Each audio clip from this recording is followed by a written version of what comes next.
nato pesse di Dio, esisto per suo voler, son qui per dar gloria suo nome. Amen, lodalo per quello che è. Io amo il glorioso Signore, chi altri potrei io adorare.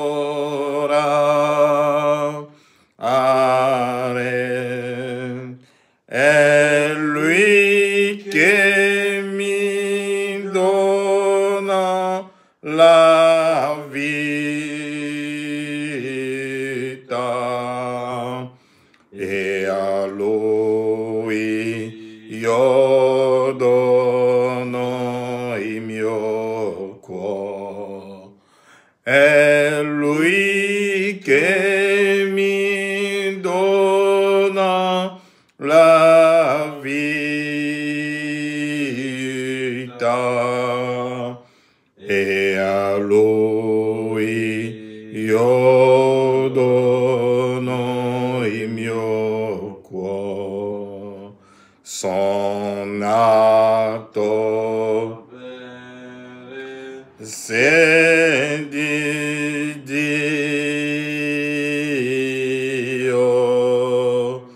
esisto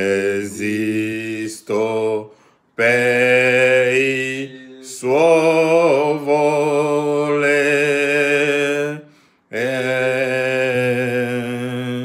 son qui per dar gloria a suo nome. Amen, lodalo per quello che è. Son qui per dar gloria a suo nome. Amen. Lo per quello che è. Padre Celeste, ti ringraziamo ancora oggi per l'opportunità che abbiamo di ascoltare la tua parola.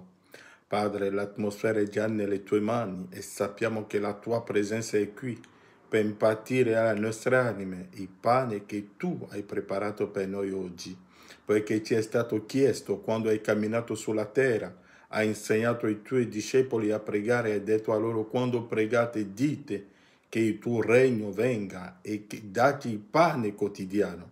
Padre, noi sappiamo che il vero pane è la tua parola. Dacci la parola che è destinata alla nostra anima oggi, affinché possiamo saltare e gioire nella tua presenza e applaudire come lo facevamo nella tua presenza quando i fondamenti della terra erano stati posti, Padre.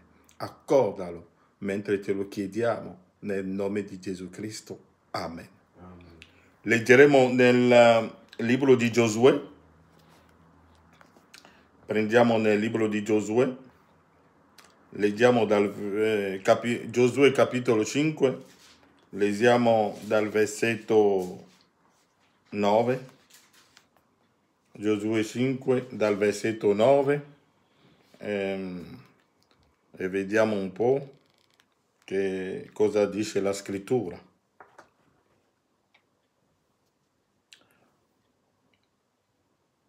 Allora il Signore disse a Giosuè: oggi vi ho tolto di dosso l'infamia d'Egitto. E quel luogo fu chiamato Gilgal, nome che dura fino a oggi. I figli di Israele si accamparono a Gilgal e sulla sera del 14° giorno del mese celebrarono la Pasqua nelle pianure di Gerico. L'indomani della Pasqua, in quello stesso giorno, mangiarono i prodotti del paese, pani asimi e grano arrostito. E la manna cessò l'indomani del giorno in cui mangiarono i prodotti del paese, e i figli di Israele non ebbero più manna, ma mangiarono quell'anno stesso il frutto del paese di Canaan. Amen.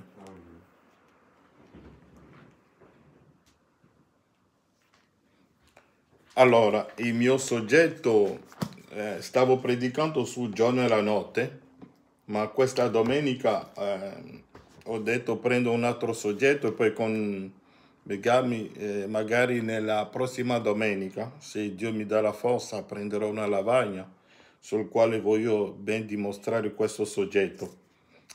Ma prima di iniziare la mia predicazione su la manna nascosta, che ho il grano del paese, perché ci è stato detto che all'indomani della Pasqua hanno mangiato il grano del paese. Ma voglio leggere qualcosa qui che abbiamo sempre letto alla fine del libro delle 7 epoche della Chiesa, alla pagina 360, dove William Branham dice questo qui, che conosciamo tutti. Io non porto mai un messaggio alla gente perché si seguano me e che si uniscano alla mia Chiesa o che inizino qualche associazione o organizzazione. Io non ho mai fatto questo e non voglio farlo neppure ora.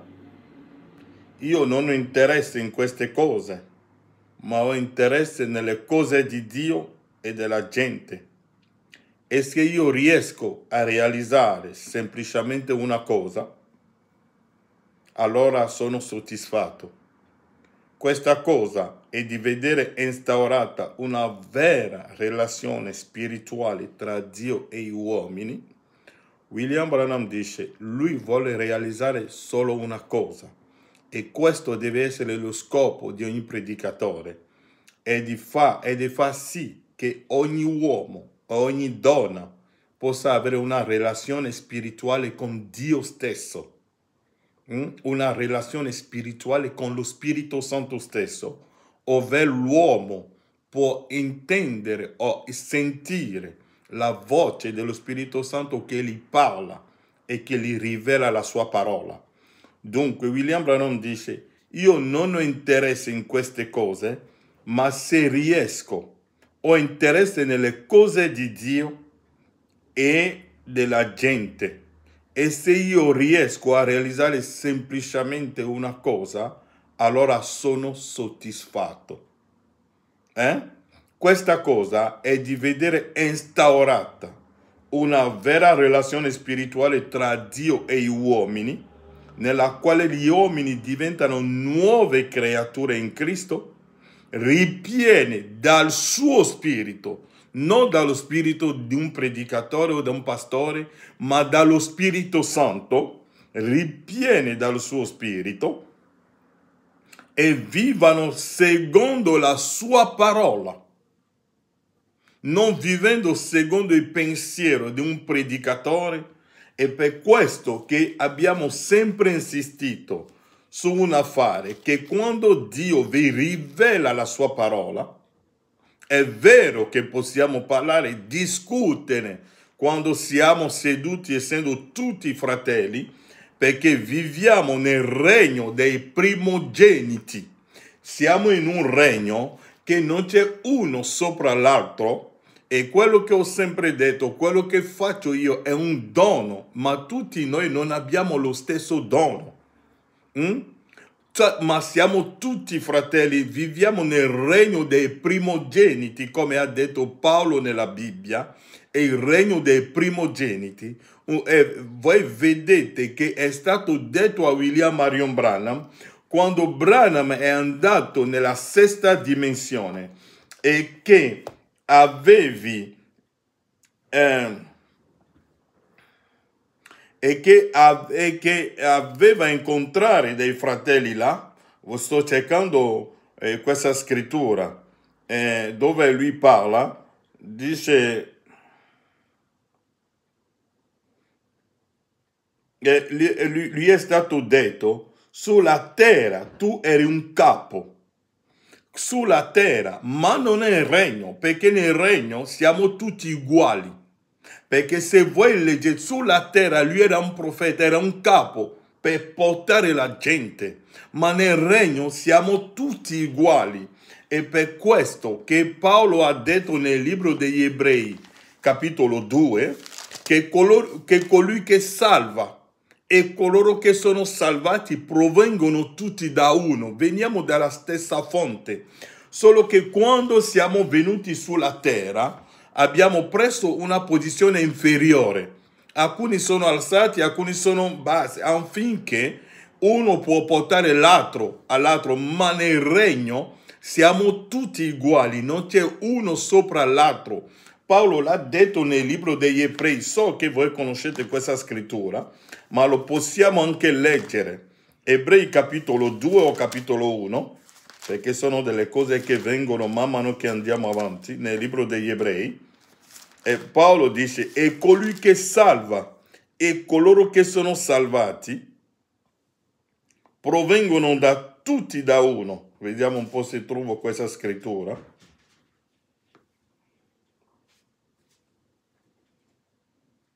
Paolo dice, Ebrei capitolo 2, versetto 11, sia colui che santifica, sia colui che sono santificati, provengono tutti da uno.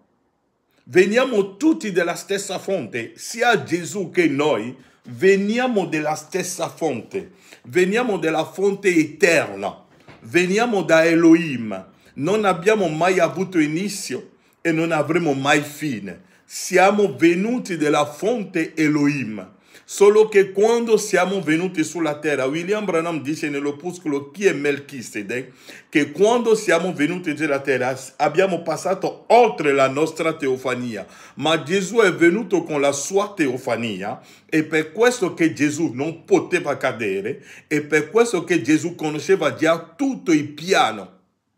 Ma noi siamo venuti, siamo passati oltre la nostra teofania e Branham dirà che la nostra teofania la riceviamo qua. Al tempo della fine non è che andremo ora a ricevere la teofania, ma la teofania è venuta a noi. Quando la nuvola è scesa, la nuvola è è la famiglia delle teofanie e ora capiamo meglio il piano di Dio. E per questo che non c'è più niente nascosto a un figlio di Dio. Colui che santifica Gesù e coloro che sono santificati, cioè i figli di Dio, provengono tutti dalla stessa fonte, in modo che possiamo parlare così, che lui è stato alzato al di sopra di noi per privilegio per un tempo. Ma quando non c'è più tempo, si ritorna nell'eternità. E l'eternità non è un luogo geografico, ma l'eternità che cos'è? Vediamo un po', l'eternità non è un luogo geografico. William Branham dirà che l'eternità non è un luogo geografico. Branham dice no, non è un luogo geografico dove andiamo. Vediamo un po' se trovo la scrittura qui che la leggiamo. L'eternità non è un luogo, sapete, c'ho un po' di cose qua davanti a me, opuscoli e tutto, ma vediamo un po'. William Branham dirà che l'eternità non è un luogo geografico. Voglio leggere questa scrittura, che lo vediamo bene.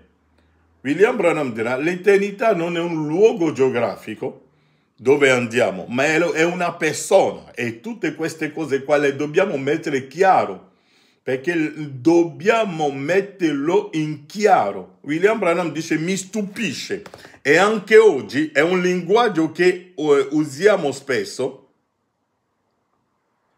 ma non dobbiamo usarlo.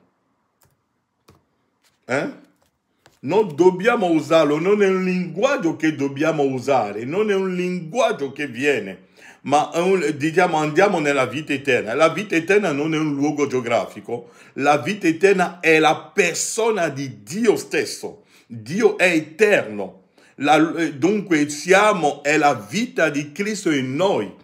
L'eternità non è un luogo. Sto cercando nel libro delle 7 epoche per poter leggervi quella citazione dove l'avevo annotato, che l'eternità non è un luogo geografico dove andiamo, è meglio, perché fino ad oggi dobbiamo avere come si dice, un linguaggio corretto, perché oggi, come l'ho sempre detto, Elia è venuto con il filo a piombo, e quando viene il filo a piombo la cosa deve essere fatta correttamente, le misure.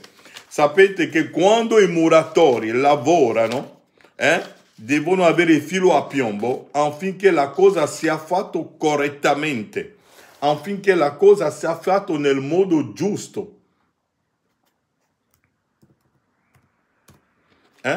Affinché la cosa sia fatta nel modo giusto.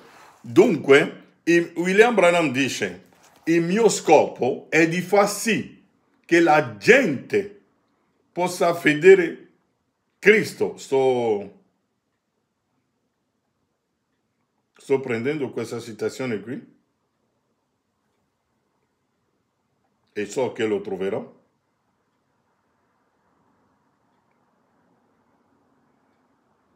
Tante cose abbiamo sbagliato i linguaggi. Branham dice che noi tutti pensiamo che è un luogo così, ma non può essere. È anche come si parla dell'inferno, si parla della vita eterna, si parla della resurrezione. E io avevo attirato la vostra attenzione. Branham dice qui, nell'opuscolo, nelle 7 epoche, mi sembra la pagina 126, se riesco a trovarlo qui.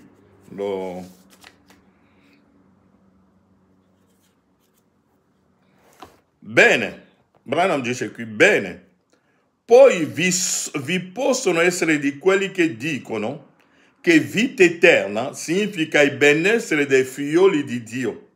Essa è il benessere e la gioia a cui essi sono destinati. Mentre dall'altra parte il peccatore va alla sua punizione. Ma così facendo, noi riduciamo la seconda morte a un luogo di punizione. Dicono che vita eterna significa cielo, mentre punizione eterna significa inferno. Vi sarete sorpresi nel vedere che questo lo credono quei uomini che sono stati esaltati quali teologi. Ma sapete invece che cosa comporta questo?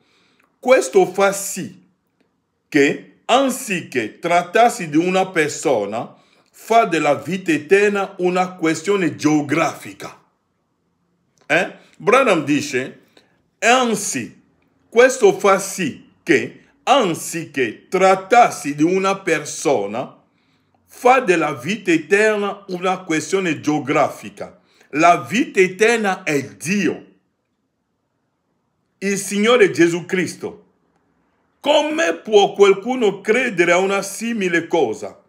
Cioè che la vita eterna è una questione di luogo. Ciò sorpassa la mia comprensione. E solo pensare questo mi sconcerta. William Branham dice il solo fatto di pensare che la vita eterna è un luogo geografico lo sconcerta. La vita eterna è Dio stesso, è la persona di Dio. E quando Gesù era sulla terra, ha detto che possono conoscere te, Padre, l'unico, la vita eterna. L'unica vita, possono conoscere il Padre è la vita eterna.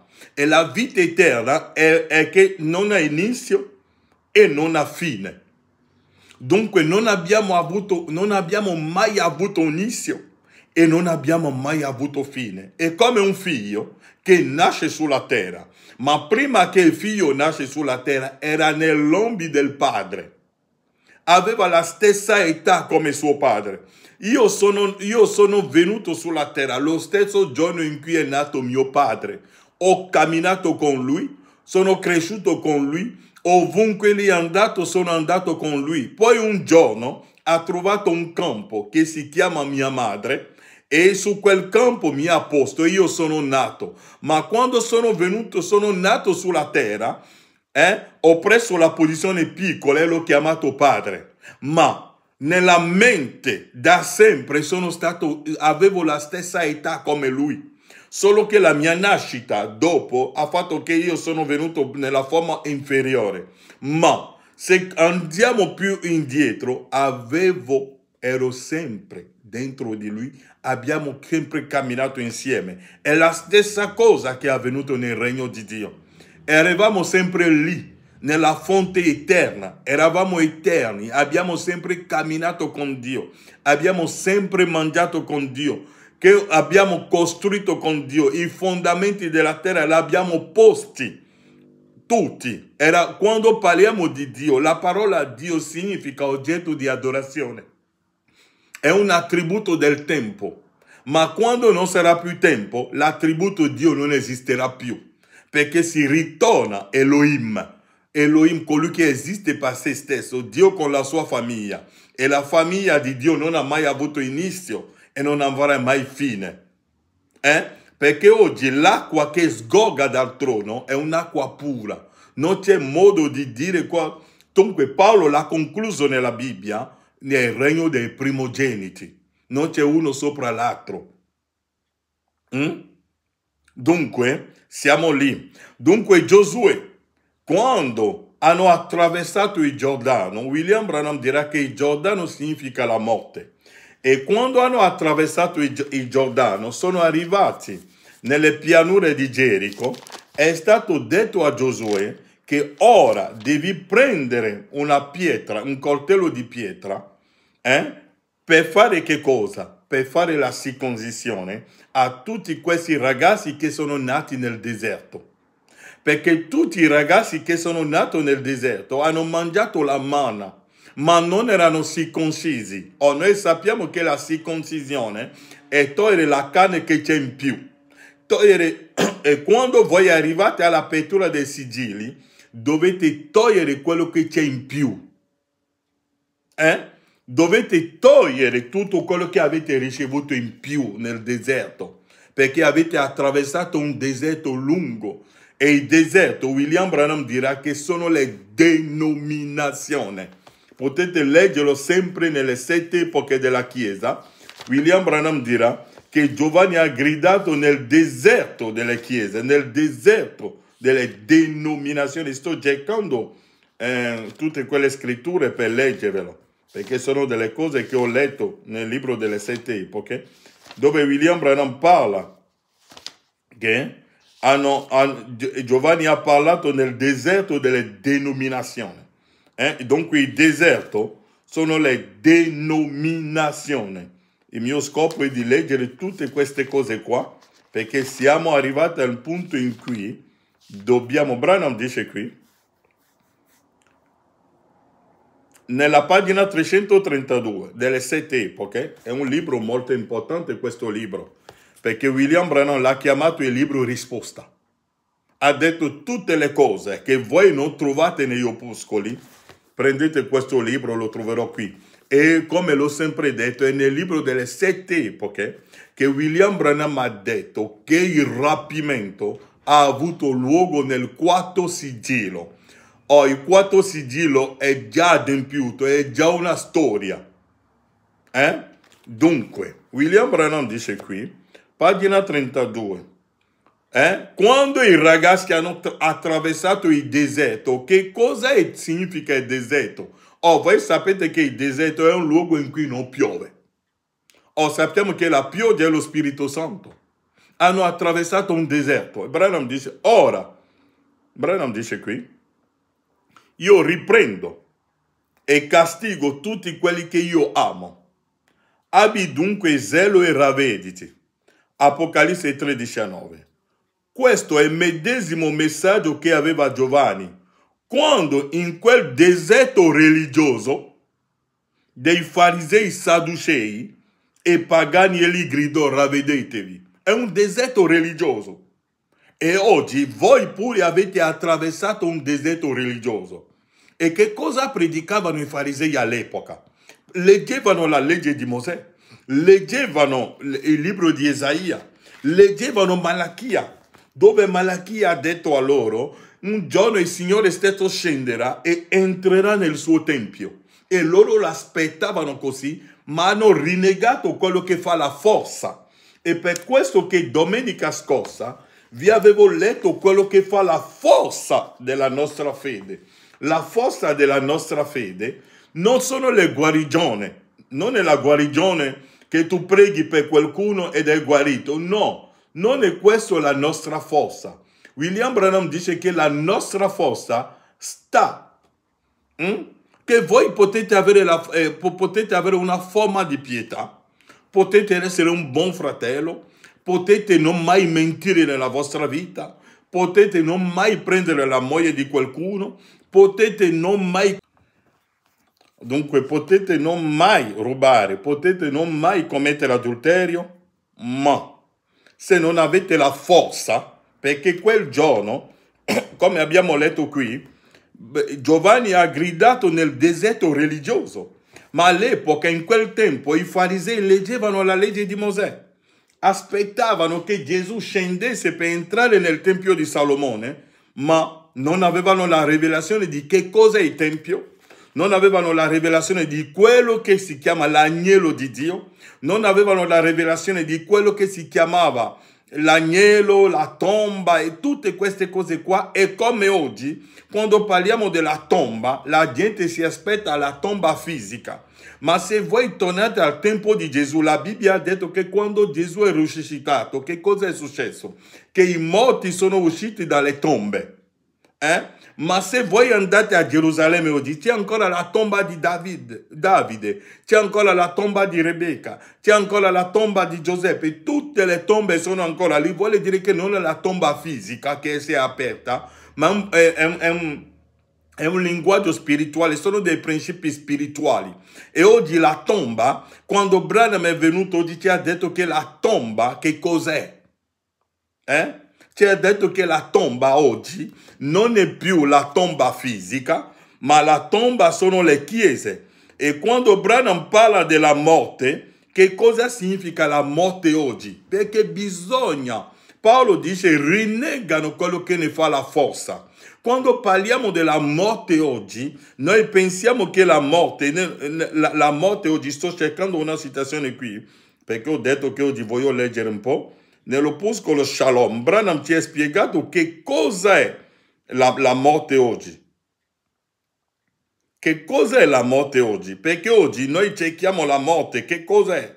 Che cos'è la morte? Che cos'è la morte? E siamo sempre lì a pensare, ma che cos'è? Voglio leggere qualcosa qui. Branham nell'opuscolo, ascoltate, perché oggi dovete sapere la forza. Dobbiamo avere la forza. Potete essere qualcuno che è più santo di me, l'ho detto. C'è gente che se le vedete la loro vita, nella vita dei farisei, non troverete manco qualcosa di sporco. Branham dice potete cercare nella loro vita, in tutti i modi, non c'è niente di sporco nella loro vita, ma hanno rinnegato la forza. E Branham ci ha detto nel secondo sigillo, paragrafo 160 da qualche parte, che quello che fa la forza di un cristiano è la rivelazione che Dio gli dà della sua parola.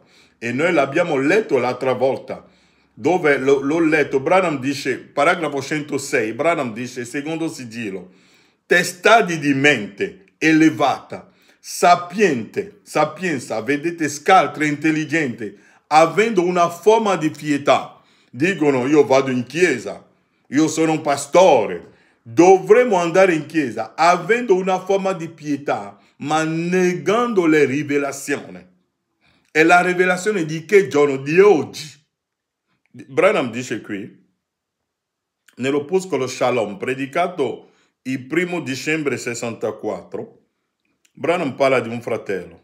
Paragrafo Branham parla di questo fratello qua e dice: mi dispiace sapere di questo fratello che stava con noi l'ultima volta qui ai cancro, all'ospedale. Sappiamo che noi abbiamo solo un viale, al di là di questo, è il viale della morte, che tutti noi dobbiamo percorrere quel sentiero.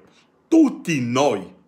C'è un re nella Bibbia che ha detto che è la via di tutta la terra. Mi sembra che è Davide che l'ha detto a Salomone. Quando ha chiamato Salomone ha detto: ora devo prendere la via di tutta la terra. Tutta la terra deve passare per quella via. Ah, mi direte, ma fratello Frank, Enoch e Elia. William Branham dice: le ho trovate nel soggiorno della morte e Gesù le ha tirate fuori di là. Che tutti noi dobbiamo percorrere quel sentiero, sia che siamo i più giusti, i più santi di noi ci portiamo a vicenda sulla tomba dell'altro. Eppure Gesù disse: chi crede in me non morirà mai. Ma ciò che significa l'immorte non è ciò che noi chiamiamo morte. Avete ascoltato il vostro profeta? Voi dovete avere la rivelazione oggi.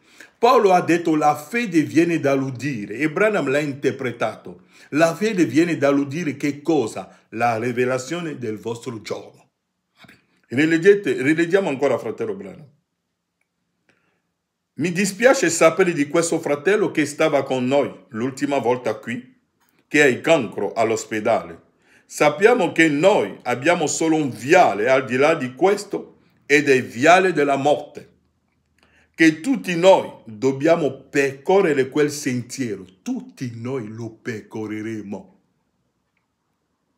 Tutti noi dobbiamo percorrere il sentiero della morte. Che tutti noi dobbiamo percorrere quel sentiero, sia che siamo i più giusti, i più santi di noi ci portiamo a vicenda sulla tomba dell'altro. Eppure Gesù disse: chi crede in me non morirà mai. Ma ciò che significa l'immorte non è ciò che noi chiamiamo morte. Avete letto Gesù quando parlava con Maria Magdala e i suoi discepoli, quando gli hanno detto che Lazzaro è morto, ha detto: il linguaggio umano è questo. Ha detto, eppure Gesù disse: chi crede in me non morirà mai, ma ciò che significa l'immorte non è ciò che noi chiamiamo morte. Nella parola di Dio, quando leggiamo morte, non è ciò che noi chiamiamo morte. Ok? Come quando Gesù parlò di Lazzaro, egli disse: lui dorme. Ed essi dissero: beh, egli sta bene se dorme. Allora Gesù dice: dovete dirglielo nel linguaggio che loro conoscevano. Capite? Egli è morto. Disse: e per voi io mi rallegro che non ero lì, ma vado a svegliarlo, capite? E quando egli fece quella meravigliosa citazione che abbiamo nella scrittura: chi ode, chi crede in me ha vita eterna, non verrà a giudizio, ma è passato dalla morte alla vita. Io sono la risurrezione e la vita. Chi crede in me, benché sia morto, vivrà. E chiunque vive e crede in me non morirà mai. Capite? Non morirà mai. Non c'è. Davvero non c'è morte per un cristiano. Egli. Morte significa separazione eterna. E ora, come quando moriamo nel corpo fisico, come siamo ora, noi siamo separati l'un dall'altro, ma davvero questo corpo è l'unica. Dunque vedete, morte nel linguaggio della parola significa separazione eterna. Anche se voi vivete nel quarto sigillo che è la morte, il settimo sigillo che è Cristo vi tira di là se voi siete predestinati. Voi passate dal quarto sigillo al settimo sigillo che è Cristo. Dunque voi dovete avere la rivelazione. È quello che fa la nostra forza. È quello che è noi la nostra forza oggi. Dunque vedete, Giovanni predicava in un deserto religioso. e tutti noi abbiamo attraversato il deserto. Ma quando voi ora attraversate il Giordano, dobbiamo tagliare quello che c'è in più, quello che avete mangiato nelle denominazioni, il modo in cui vi hanno presentato Gesù. Quando vi hanno predicato la seconda venuta, vi hanno posto davanti la foto di un uomo, e perché nessuno ha la foto di Gesù, come l'ho sempre detto. E William Branham dice: ti rappresentiamo qualcuno che ha una barba, qualcuno che un artista ha pensato, l'abbiamo nella nostra mente. No. E sono andato di più, vi ho letto delle citazioni dove William Branham ha detto: se egli viene nella forma di Hoffman, delle foto che abbiamo, Branham ha detto: io non lo crederò, ma se egli viene, egli prenderà la mia forma.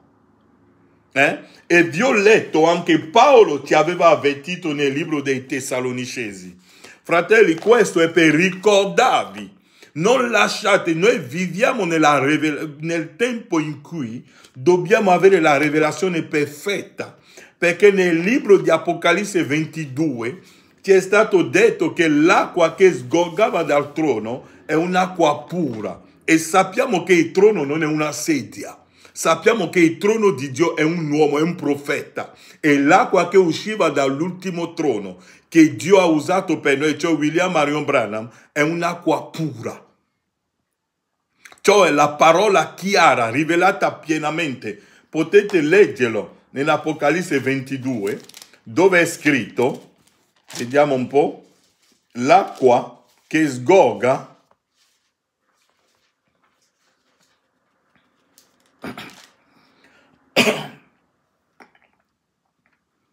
vediamo un po'.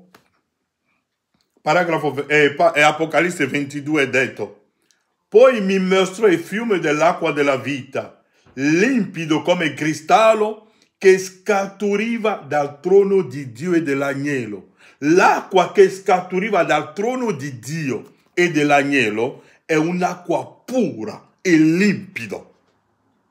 Sappiamo che l'acqua è la parola. Gesù si è presentato: io sono l'acqua di vita.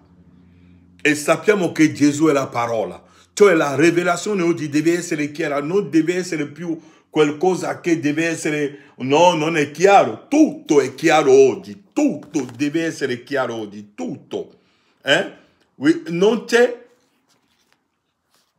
c'è niente che non deve essere chiaro per la sposa di Cristo oggi. Tutto è chiaro, perfettamente chiaro, perché è stato detto che quando Apocalisse 10 si a tempi, tutti i misteri, tutto quello che è stato nascosto, tutte le cose che sono nascoste devono essere chiariti. Di due persone che sono su un letto, uno sarà preso, l'altro sarà lasciato. Di due persone che sono in un campo, uno sarà preso, l'altro lasciato. Tutte queste cose qua sono rivelate.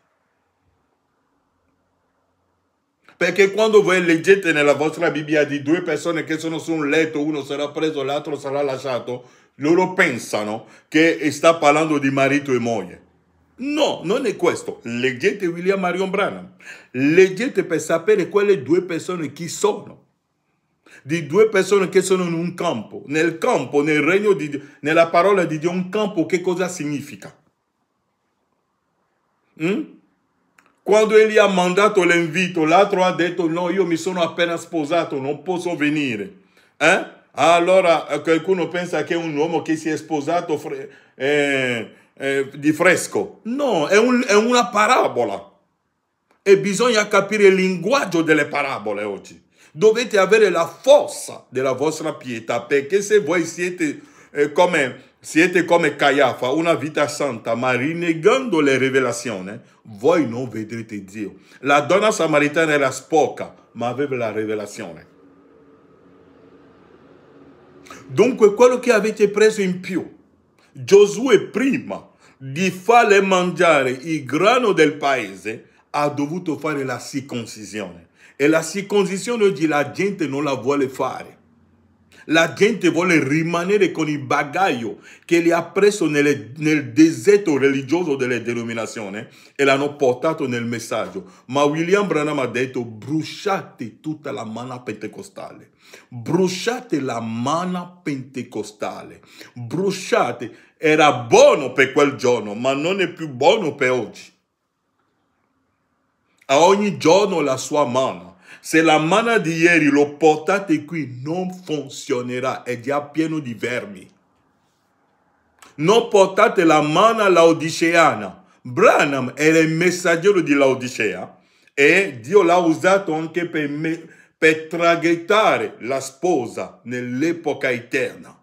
Branham aveva usato il linguaggio pentecostale, aveva predicato come i laodiceani per dirvi che un giorno le tombe si apriranno e gli angeli scenderanno così per aprire le tombe. Branham l'ha detto. Ma dopo l'apertura dei sigilli, che cosa è successo? Ha detto che non sono le tombe come lo pensate voi, perché le tombe oggi non hanno più lo stesso significato delle tombe che voi avete sentito nel deserto religioso delle denominazioni. Ma oggi le tombe, Branham dirà che le tombe sono le chiese. E Branham dirà che l'ultima visione che ha avuto, ho visto un pastore che accarezzava i cadaveri. Nella chiesa sono seduti ma erano tutti lì cadaveri. E vi ho detto che per questo che Paolo ha detto: risvegliatevi voi che state dormendo in mezzo ai morti.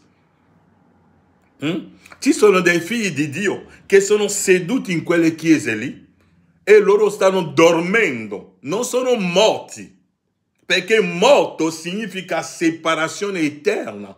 Ma ci sono dei figli di Dio che sono seduti in mezzo a quelli là, che sono separati da Dio, ma loro non sono morti, stanno dormendo. E per questo che quando la voce del figlio dell'uomo entra in quel luogo, le sveglia e le tira fuori e loro vanno via.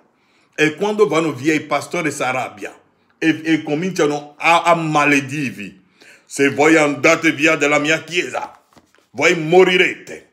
Voi non avete vita eterna. Branham dice qui, nelle 7 epoche sempre, Branham dice: avete notato come quando lasciate i vostri pastori cominciano a maledirvi, a dire: se voi mi lasciate, voi morirete, voi non farete questo.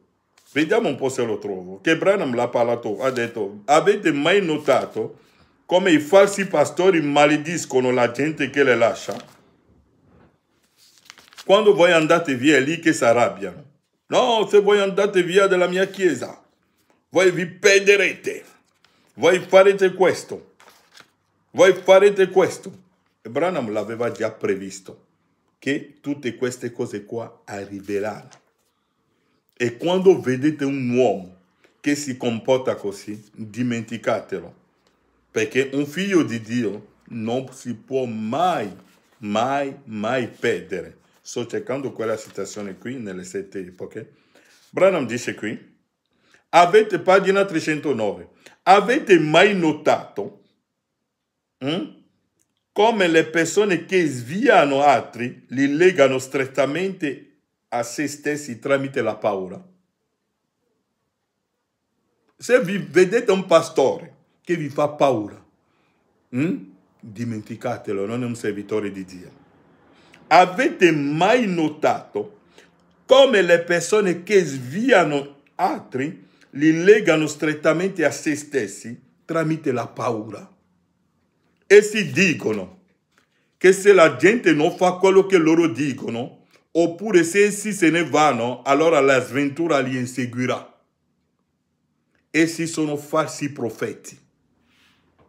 Poiché un vero profeta condurrà sempre la persona alla parola e legherà la gente a Gesù Cristo.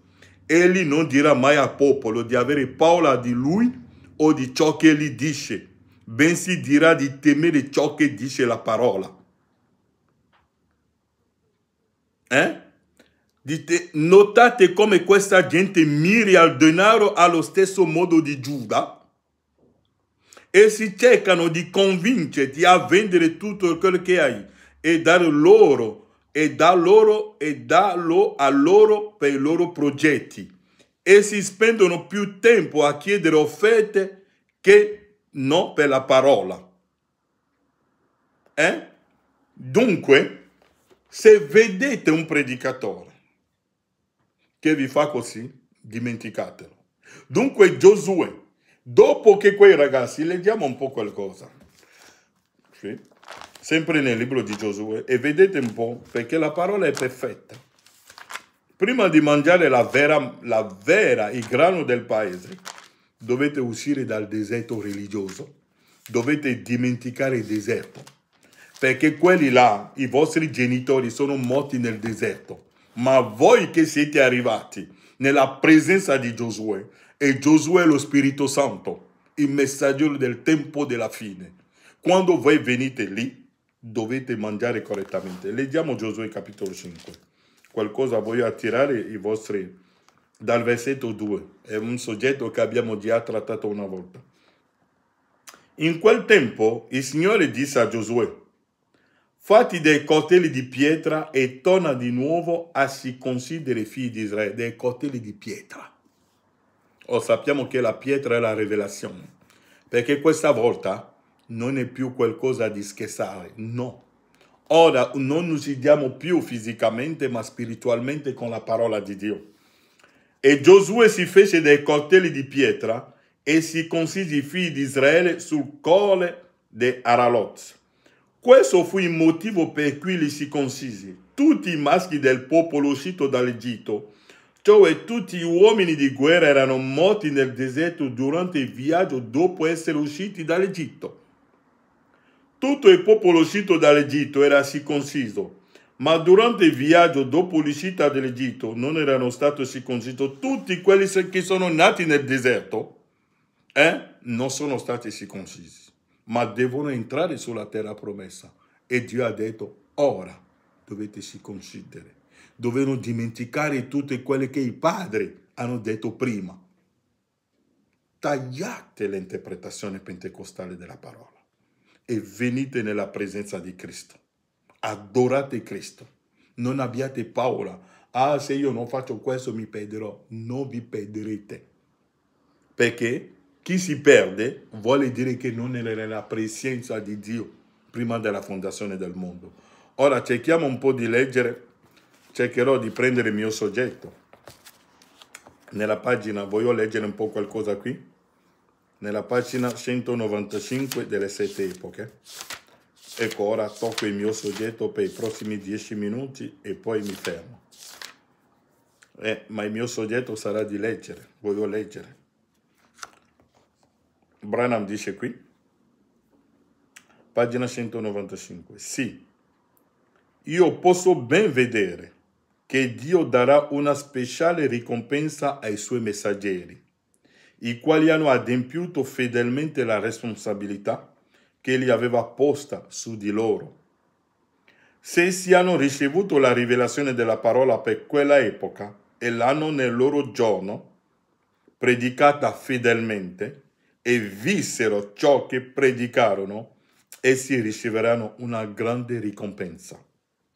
Ora, con questo pensiero in mente, guardiamo di nuovo a questo versetto. Io gli darò la manna nascosta. La manna significa, la parola manna significa che cos'è? Quando i figli di Israele sono usciti la mattina, la prima mattina, e hanno visto quel pane per terra, hanno detto: che cos'è? Che cosa è? La parola che cosa è in ebreo significa manna. Ma che cos'è? Paolo. Cos'è Paolo? Cos'è Ireneo? Ma chi è quell'uomo?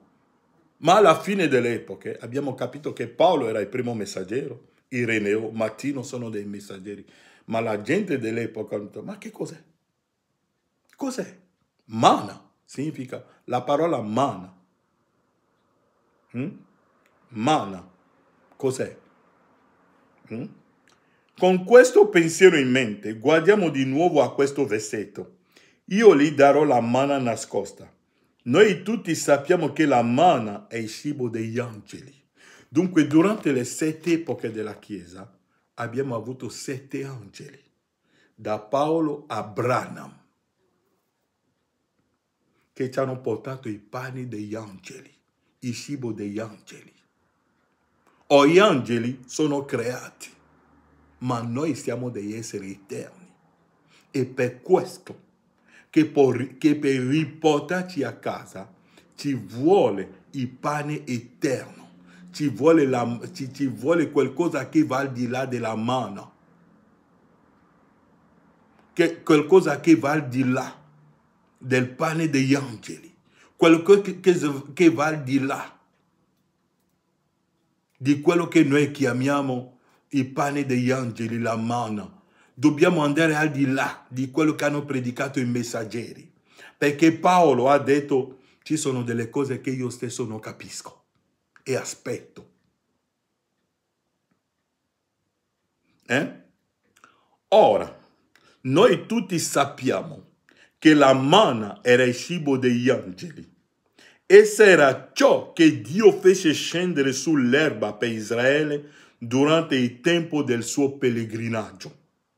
Durante il tempo delle 7 epoche, i nostri fratelli hanno mangiato il pane degli angeli.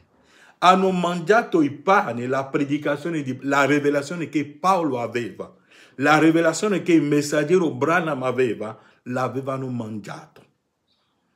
Ma questo non bastava, perché c'era ancora tante cose che i messaggeri non hanno capito. Che Branham stesso, essendo il messaggero di Laodicea, tante cose non le capiva. Ma quando i sigilli furono aperti, William Branham dirà, era tutto diverso di come lo pensavo prima. E per questo che Branham ha detto, non dovete prendere il messaggero già quando è iniziato, ma quando egli ha cominciato a suonare la tromba. Cioè quando Apocalisse 10 si adempì, non è più Branham il messaggero di Laodicea che parla, ma è Cristo velato. Dunque in questo uomo c'era Giovanni Battista e c'era Cristo. Ora sta a te, la sposa, identificare quando è Cristo che parla e quando è Giovanni Battista che parla. William Branham era come un dio romano. Sapete che i romani avevano un dio che si chiamava Janus, che aveva 2 facce, uno che guarda indietro e uno che guarda avanti. Uno che guarda dietro e l'altro che guarda avanti. C'è il Branham che predicava come i pentecostali e i denominazionali, e un Branham che predica il messaggio eterno, il linguaggio eterno, l'interpretazione corretta. Dice, noi tutti sappiamo che la manna era il cibo degli angeli. Essa era ciò che Dio fece scendere sull'erba per Israele durante il tempo del suo pellegrinaggio. Esso era un cibo perfetto. È stupendo come quei piccoli fiocchi di cibo li mantennero in perfetta salute. Mangiavano quel pane degli angeli, i loro vestiti, le loro scarpe non erano usati. Quando erano malati, erano guariti tramite quella manna. Ma ora noi stiamo parlando della manna, non più la manna fisica, perché loro avevano avuto un movimento fisico, ma oggi noi siamo nel regno spirituale, perché la manna di oggi è stata data per la guarigione delle anime, non del tuo corpo fisico. Nessuno si ammalò. Essa era tutto quello di cui avevano bisogno. Quando l'arca fu costruita, essi vi misero dentro un po' di manna. Poi l'arca fu posta dietro la cortina e il sommo sacerdote poteva accostarsi a essa, avendo egli il sangue del sacrificio. Il pane del cielo, simboleggiato dalla manna, scese un giorno dal cielo e divenne vita per tutti quelli che credono in lui. Egli disse, un giorno quella manna lì si è fatta carne. Ora voi dovete mangiare la parola fatta carne.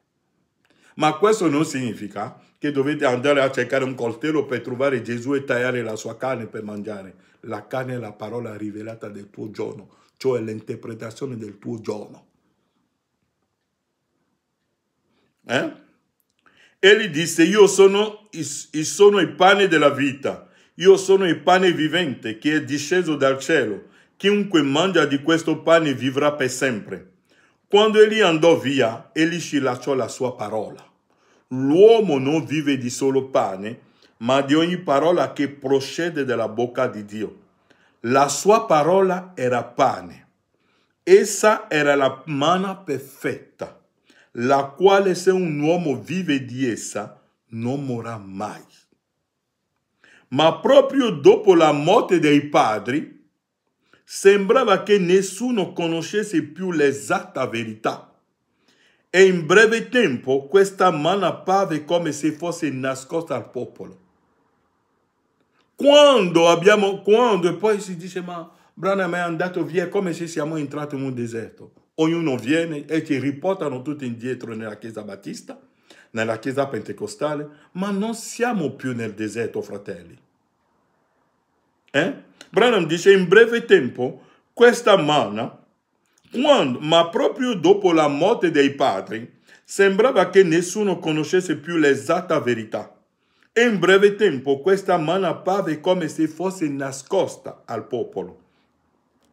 Però in ogni epoca Dio cominciò a ridare questa manna tramite rivelazione. Ciò che era nascosto fino a che in questo ultimo giorno, secondo Apocalisse 10, verrà un profeta che rivelerà tutti i misteri. E allora il Signore verrà. Tutti i misteri. Ora dico, in ciascuna epoca i messaggeri ricevettero la verità nascosta. Essi però non la ricevettero solo per se stessi, ma è come quando fu chiesto ai discepoli di servire le moltitudini con i pani e i pesci. Gesù dette loro il pane spezzato. Vi ricordate? Quando la gente era venuta in chiesa avevano fame. Gesù ha preso il pane di questo ragazzo piccolo e l'ha moltiplicato. Ma non è Gesù stesso che è andato a dare il pane al popolo, ma l'ha dato ai suoi discepoli. Ora, in ciascuna epoca, i messaggeri ricevettero la verità nascosta. Essi però non la ricevettero solo per se stessi, ma è come quando fu chiesto ai discepoli di servire le moltitudini con i pani e i pesci. Gesù dette loro il pane spezzato ed essi a loro volta lo dettero al popolo. Dio dà al vincitore la sua manna nascosta. Che cos'è la manna nascosta? Ciò non può essere diversamente. Egli non aprirebbe i suoi tesori a coloro che disprezzano ciò che è stato rivelato. La manna nascosta. C'è una manna che è nascosta, che il popolo, che tutti non possono mangiare, ma lo mangia solo colui che va nel luogo santissimo. Quella manna nascosta è dato solo al sacrificatore. Il sommo sacerdote solo lo mangia. Dovete andare nel luogo santissimo per poter mangiare la manna nascosta.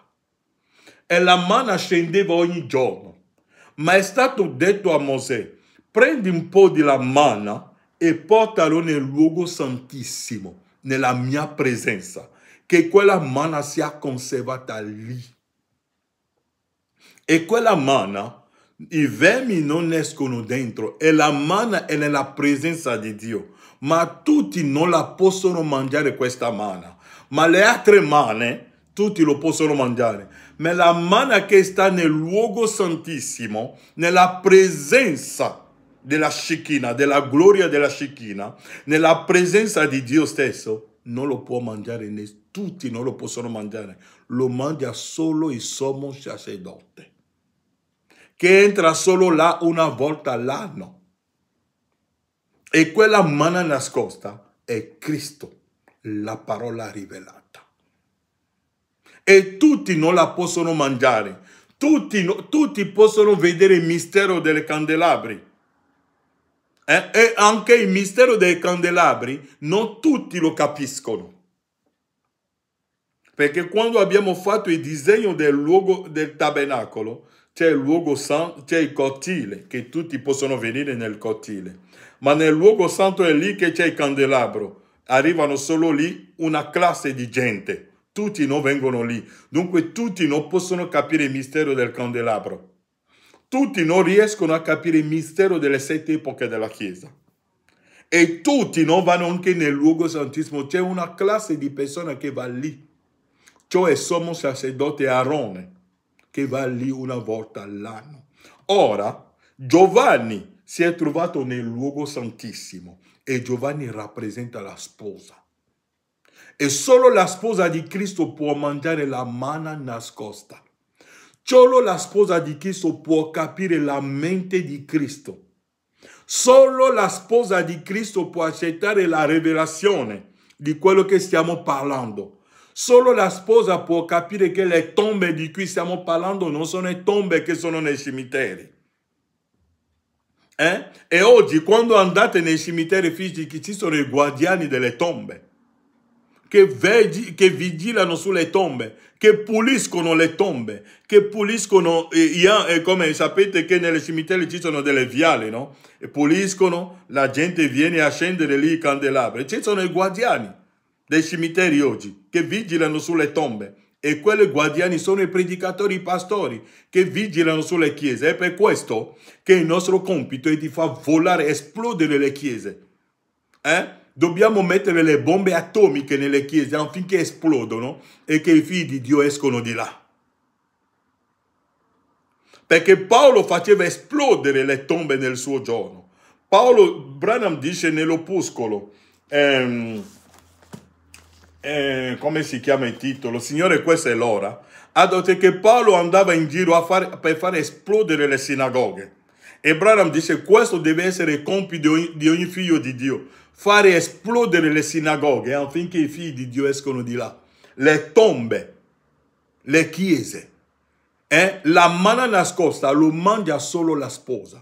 Solo la sposa può capire solo la sposa può capire che la nuova Gerusalemme, che non c'è nessuna Gerusalemme lì degli arabi, che noi andremo lì in un tempio del millennium e prenderemo come un rabbino. William Branham dice state attento a quei rabbini. Un ebreo oggi, quelli là non sono neanche veri ebrei, sono delinquenti. Branham ha detto se voi vi fitate di loro vi venderanno anche i denti che vi hanno tolto. I denti rovinati che avete nella bocca, lui te le toglie e te le rivende. Sono quei giudei là che vedete che vanno in giro. Ma il vero giudeo non è questo, non sono quelli là. Dunque c'è un rabbino che un giorno è andato in Africa, in una chiesa lì ha detto a loro noi dobbiamo costruire il tempio e vi faremo un prezzo dei biglietti affinché potete venire nel millennium del tempio. Ho detto guarda, e lo sta predicando in una chiesa del messaggio e i fratelli dicono amen. Ho detto guarda l'ignoranza. Come faccio io a ricevere Elia per credere una ignoranza così? Dunque la manna nascosta lo mangia solo la sposa. Solo la sposa riesce a capire la mente di Cristo. La sposa non è un essere, non è qualcuno che è iniziato nel tempo, non è un essere temporale. Leggo nelle 7 epoche, pagina 142, William Branham dice qui, parlando della sposa. In poche parole, la sposa di Cristo era eternamente nel pensiero di Dio. Dunque la sposa non è qualcuno temporale, era eternamente nel pensiero di Dio. Sebbene non espressa fino a quando ognuno venne avanti nella designata e decretata epoca. Ogni volta che un membro si fece avanti, esso divenne espresso e prese il suo posto nel corpo. Perciò questa sposa è letteralmente la sposa progenie, parola parlata. E benché era disegnata al femminile, ella ha anche chiamata il corpo di Cristo. È ben chiaro che ella doveva essere chiamata così, poiché ella era stata predestinata in lui. Venne della stessa fonte. La sposa viene dalla stessa fonte che Elohim. Siamo Elohim. Riconosci la tua posizione. ella è anche chiamata il corpo di Cristo. È ben chiaro che ella doveva essere chiamata così, poiché ella era stata predestinata in Lui, venne dalla stessa fonte, era eterna con Lui ed ora sta manifestando Dio in un corpo di molte membra. Mentre una volta Dio si manifesta in un membro, cioè il nostro Signore Gesù Cristo. La sposa non è altro che Dio nei fratelli e nelle sorelle. E la stessa viene dalla stessa fonte che Elohim, cioè la sposa è Elohim stessa. E per questo che la cosa viene, immaginate un uomo seduto da qualche parte grande, che no, come lo dicevo domenica scorsa, se Abramo chiamava un suo vicino e dice, ma lo sai, il creatore del cielo e della terra è quell'uomo là seduto là, vedi quei tre là, quello in mezzo, lui ha creato il cielo e la terra, tutto quello che esiste l'ha creato lui, sapete chi è lui? La gente lo crederà, un uomo seduto là, semplice, con la polvere sui piedi. Con un vestito sporco. Abramo dice che è il creatore. Penserete voi che la gente l'avrebbe creduto? Pensate voi che al giorno di Gesù la gente poteva credere che Gesù era il creatore del cielo e della terra in un corpo lì, seduto lì, che i romani spuntavano in faccia? Pensate voi. È la stessa cosa oggi. E vi ho detto, la manna nascosta non è dato a tutti. Non è dato a tutti a credere queste cose. È per questo che quando voi prendete il libro dei sigilli, quando Branham voleva iniziare la predicazione dei sigilli, ha fatto un messaggio che si chiama Dio nascosto e rivelato nella semplicità. E il braccio dell'Eterno vi deve rivelare questo. Dio nascosto ma rivelato nella semplicità. Oggi tutti aspettano Gesù che deve scendere sulle nuvole, lo vedremo così. Ma Paolo ci aveva avvertito, vi ho letto tante volte. Lo leggo e poi mi fermo lì. Nel libro dei seconda lettera ai Tessalonicesi, capitolo 1, Paolo diceva questo. Versetto 5. Seconda lettera ai Tessalonicesi, capitolo 1, dal versetto 5. Questa è una prova del giusto giudizio di Dio, perché sia riconosciuti degni del regno di Dio per quale anche soffrite. Poiché è giusto da parte di Dio rendere a quelli che vi affliggono afflizione. I pastori che vi mentono, state tranquilli che l'afflizione le avranno. A voi che siete afflitti, riposo con noi. Quando? Quando il Signore Gesù apparirà. Il nostro riposo è quando il Signore Gesù apparirà con gli angeli della sua potenza. Eccola, gli angeli della sua potenza, la foto. Quando Egli apparirà dal cielo con gli angeli della sua potenza. In un fuoco fiammeggiante per fare vendetta. Quando vedete la nuvola, non è che la nuvola viene per ridere, ma per fare vendetta. Per fare vendetta, in un fuoco fiammeggiante, per fare vendetta di coloro che non obbediscono al Vangelo del nostro Signore Gesù. E Branham dice, predicare il Vangelo oggi non è andare a dire al giro, oh sapete Gesù Cristo è venuto, tutti questo lo sanno. Oggi Branham dice che la predicazione oggi, l'evangelizzazione oggi è di predicare l'adempimento di Malachia 4. Che Dio ha rivelato la sua parola. In un fuoco fiammeggiante, versetto 8, per fare vendetta di coloro che non conoscono Dio e di coloro che non obbediscono al Vangelo del nostro Signore Gesù. Essi saranno puniti di eterna rovina, cioè la morte eterna, separazione eterna. E gente oggi cammina sulla terra che sono già separati dalla presenza di Dio. Ma vanno in chiesa, ma non capiranno mai le rivelazioni. Non avranno mai la rivelazione. Sono membri di chiesa, sono cenere. Di eterna.